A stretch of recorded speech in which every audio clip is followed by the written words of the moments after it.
성부와 성자와 성령의 이름으로 말씀을 드립니다. 날씨가 추워지는데 예전 같았으면 왜 이렇게 추워지나 했지만 요즘에는 그래도 겨울이 오니까 아직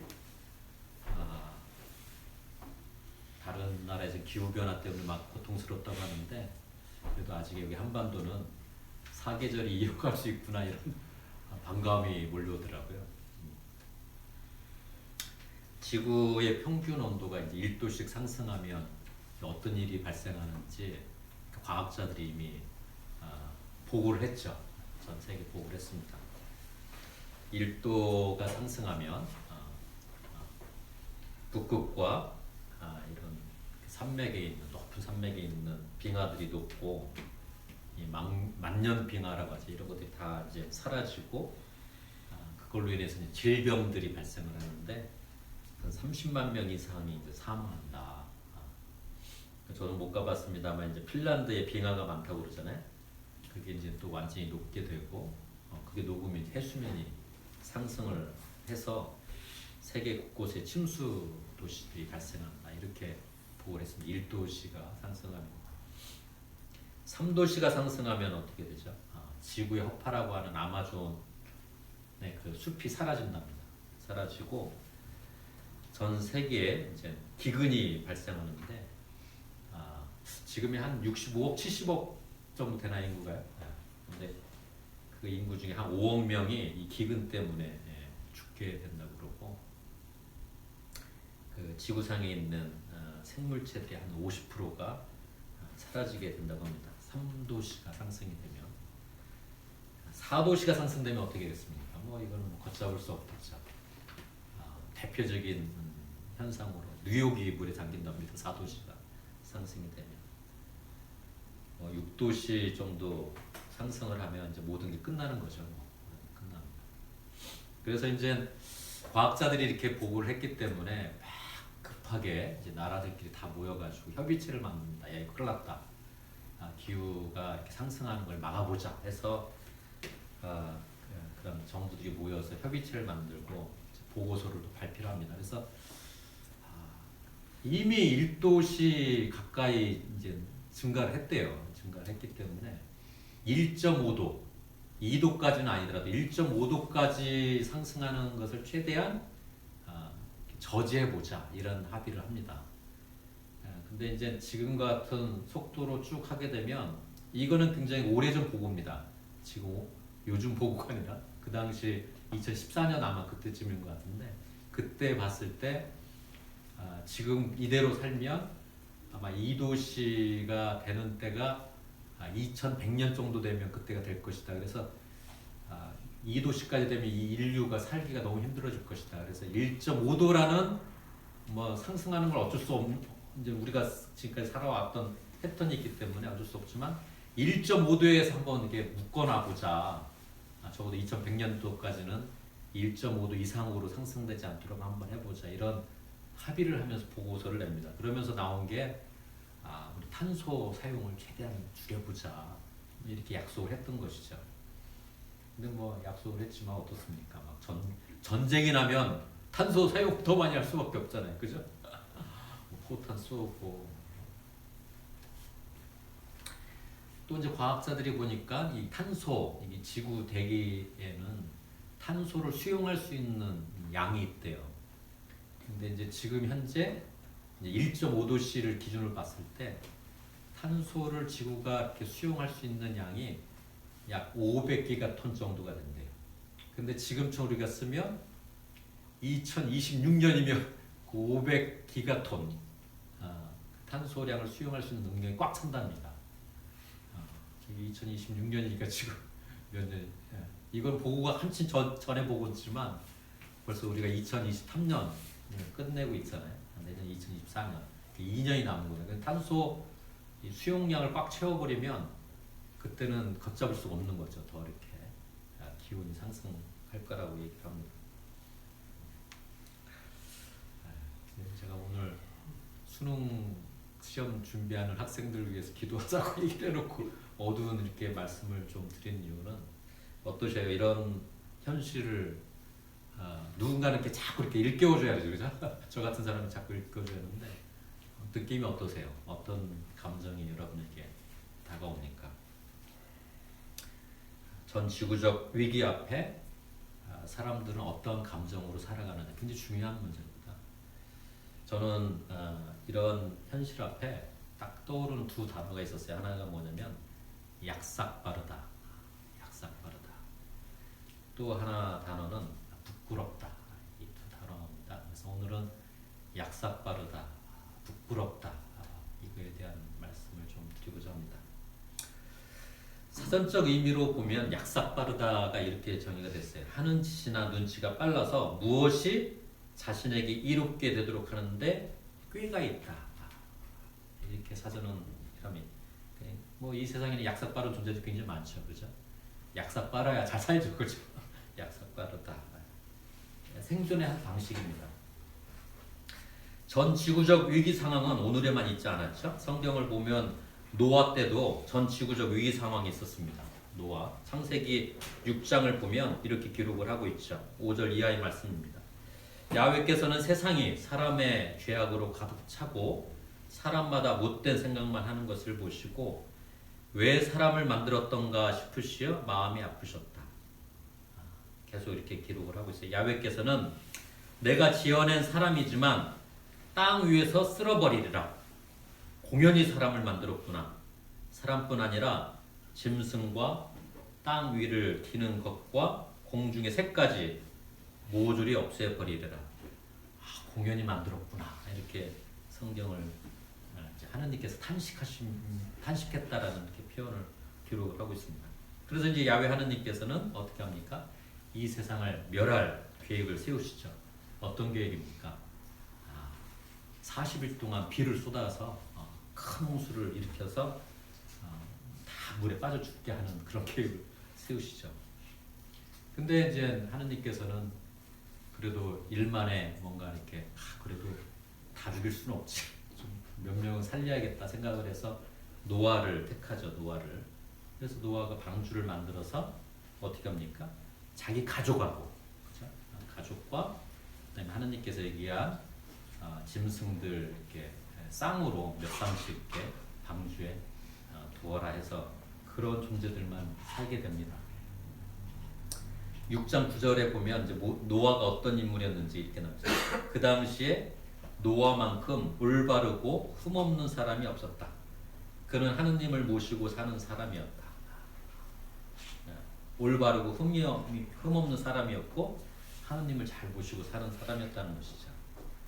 어쨌든 40일간의 대홍수 끝에 모두 생명들은 다 죽고 그 방주 안에 있던 노아와 노아의 가족 그리고 노아와 같이 그 방주에 탔던 생명체들만 살아남았죠. 그리고 새로운 인류가 시작을 합니다. 이게 이제 창세기 6장에 기록되어 있는 이야기입니다.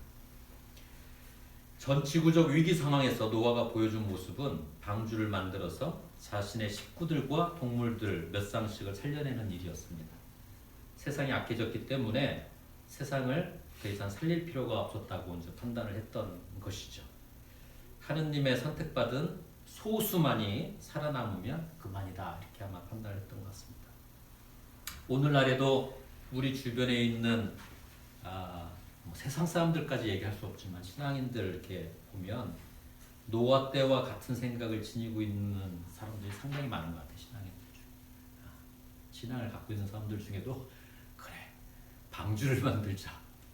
세상이 이렇게 되고 있으니까 내가 살 수 있는 방주를 만들자.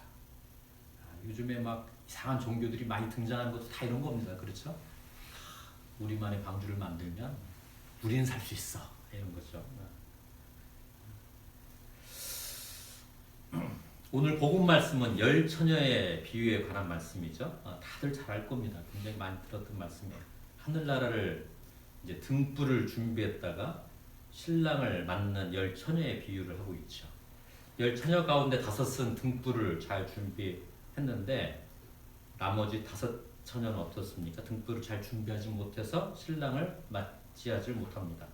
그래서 잘 준비한 처녀를 가리켜 슬기로운 처녀라고 얘기하고 등불을 잘 준비하지 못한 처녀를 가리켜서 미련하다 이렇게 표현을 하고 있습니다. 자고로 우리 그리스도교는 기다림의 종교죠. 예수님께서 승천하신 후에 내가 다시 오겠다 이렇게 약속을 하셨기 때문에 다시 오실 예수님을 기다리는 종교가 그리스도교입니다. 그래서 늘 이제 깨어서 준비를 하라는 거죠. 언제 오실지 모르기 때문에. 이 열처녀의 비유를 들으면 대부분의 신앙인들은 이 미련한 다섯 처녀와 같이 되지 않으려고 그래 예수님이 다시 오시는 날 나는 예수님을 만나야지 이런 생각으로 이 미련한 다섯 처녀와 같이 되지 않으려고 노력을 합니다. 예수님께서 다시 오시는 날 이 세상은 어떤 세상이에요? 더 이상 필요 없는 세상이 되는 거죠. 미련을 가질 필요가 없는 겁니다.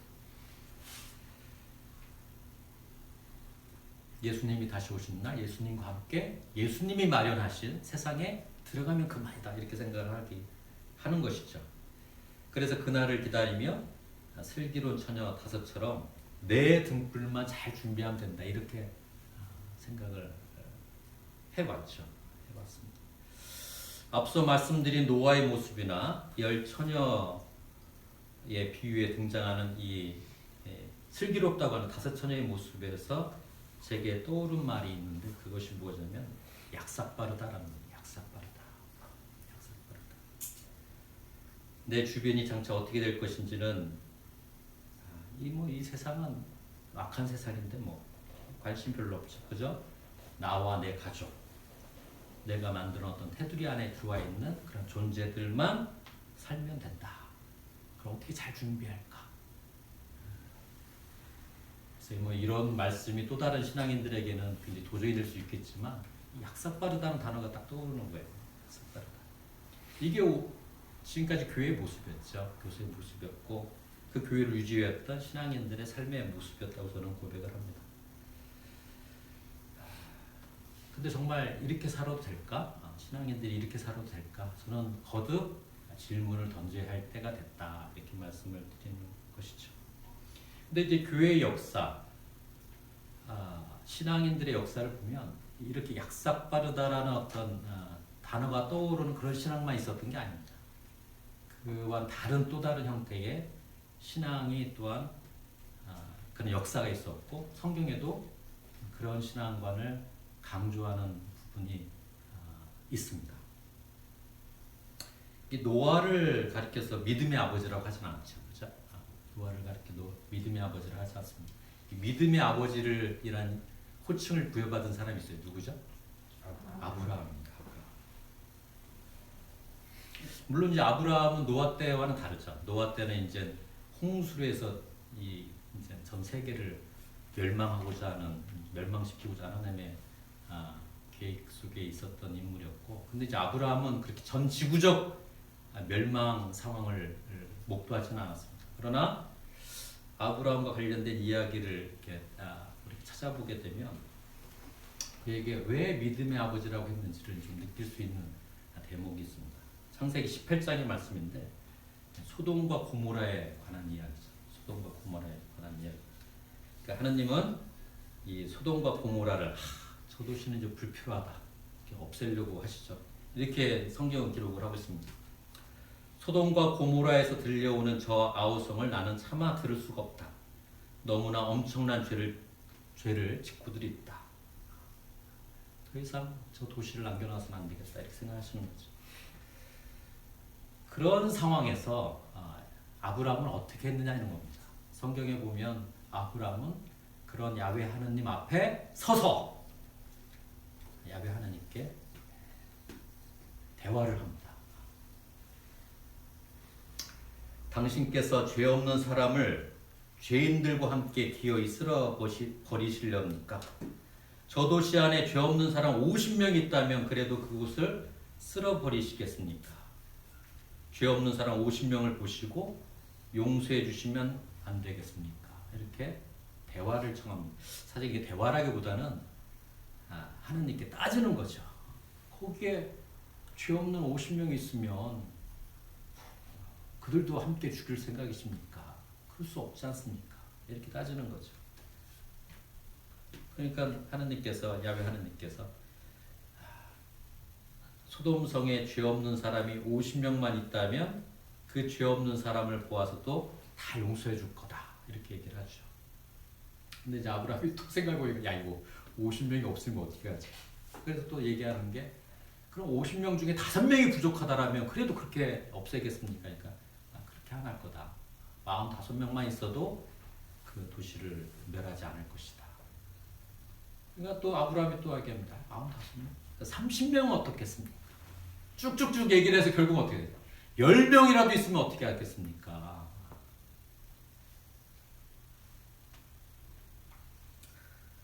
그 하느님 앞에 선다라는 게 죽음을 각오하는 거거든요. 죽음을 각오. 근데 이제 아브라함은 죽음을 각오하고 하느님께 대들은 거죠. 그렇게 멸하게 할 수 없습니다.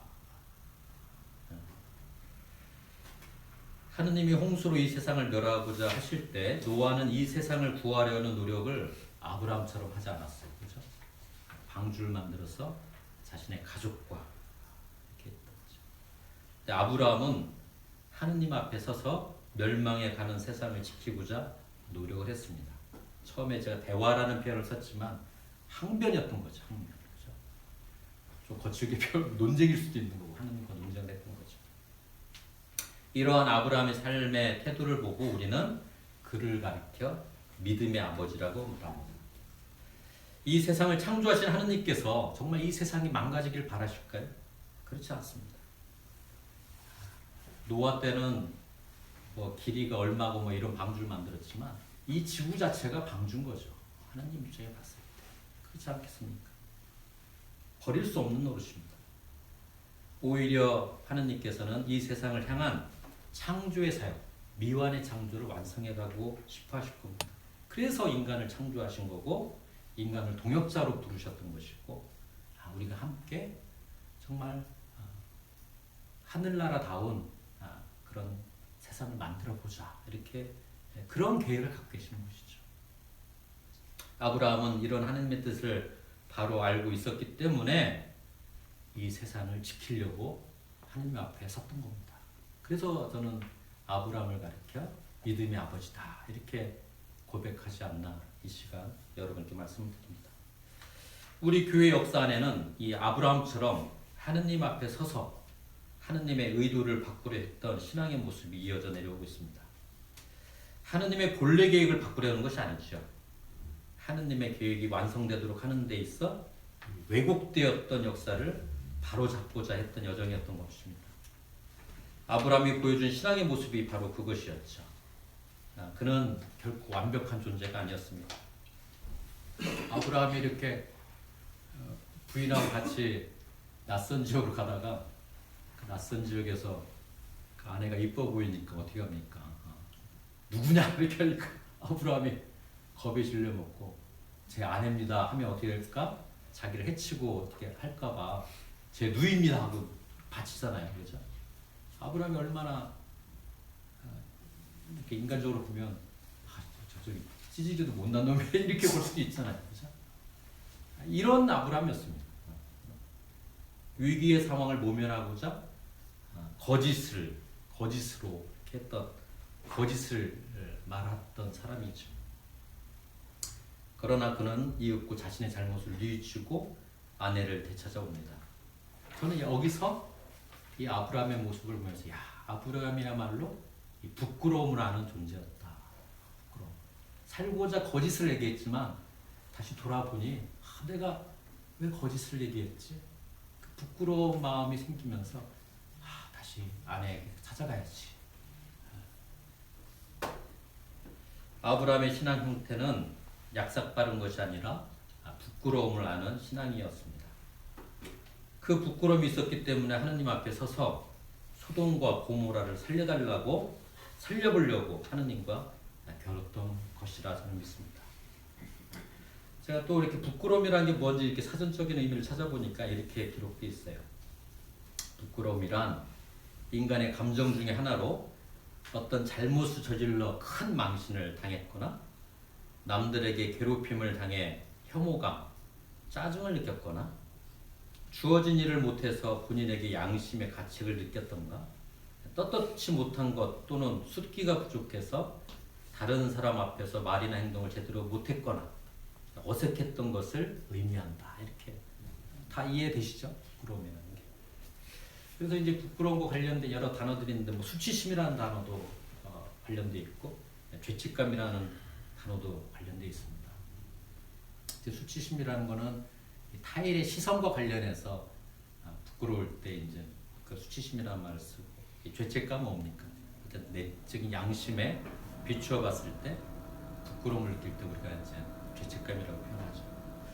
오늘 제가 말씀드리고자 하는 이 부끄러움이란 내 영혼을 속였을 때 경험하는 감정이라고 생각해보고 싶습니다.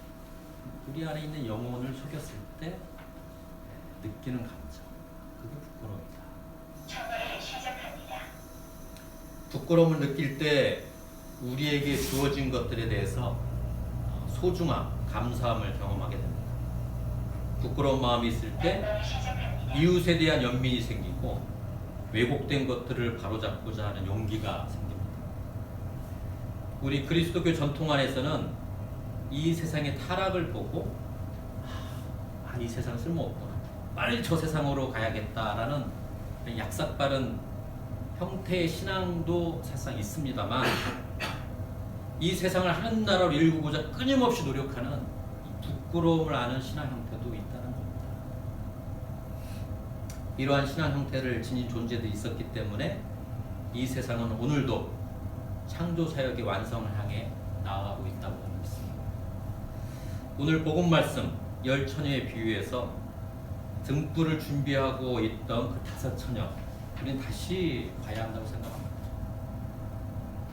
그냥 신랑을 내가 빨리 맞이해서 신랑과 함께 행복의 나라로 들어가려고 그렇게 준비했다라는 거기에만 머물지 말고, 주님이 다시 오시는 날을 예비하며 늘 깨어서 그 사역에 동참하고 있던 존재들, 부끄러움이란 게 무엇인지를 늘 느끼며 살아갔던 그 5명이었지 않은가, 이렇게 이 시간 되돌아봅니다.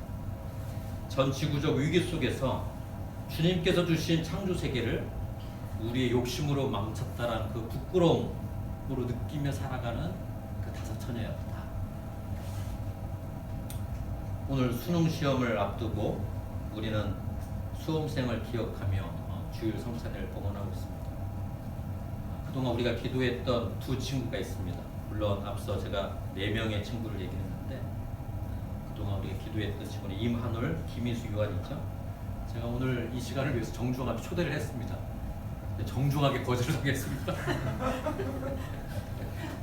아유, 기도해 주시기 너무 감사합니다. 근데 내일 모레가 시험이라서요, 못 가겠어요. 정중하게 딱 인사로. 저는 이 친구들이 부끄러움을 안 나는 친구들 같아요. 평상시 교회도 안 나왔는데 어떻게 시험 잘 보게 해달라고 나와서 저기 합니까? 이 부끄러움을 아는 거죠. 오늘날 교육 현실은 약삭빠른 존재들을 키워내는 데만 집중을 합니다. 어떤 식으로든 성공하면 그만이라는, 우선은 나 자신부터 살고 보면 된다는 식의 삶의 태도를 더 강화시키는 교육 현실에 살아가고 있는 거고, 시험 제도는 그걸 더 부추기는 것이죠. 부끄러움을 가르치지 못하고 있습니다. 수능 시험, 저는 우리 청소년들이 10대 시기를 벗어나는 성인을 준비하는 일종의 통과례가 됐으면 좋겠어요. 너 정말 부끄러움 아냐? 이런 걸 물어보는 수능 시험이 되면 얼마나 좋을까.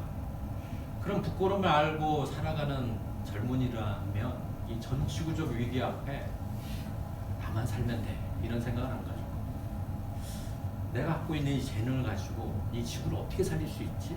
아마 이런 것을 고민하면서 살아가는 젊은이들이 되지 않을까.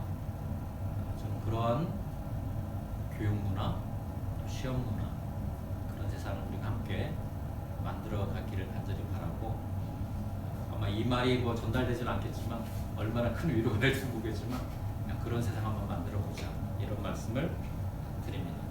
성부와 성자와 성령의 이름으로 말씀을 드렸습니다. 오늘의 말씀을 기억하며 잠시 침묵하겠습니다.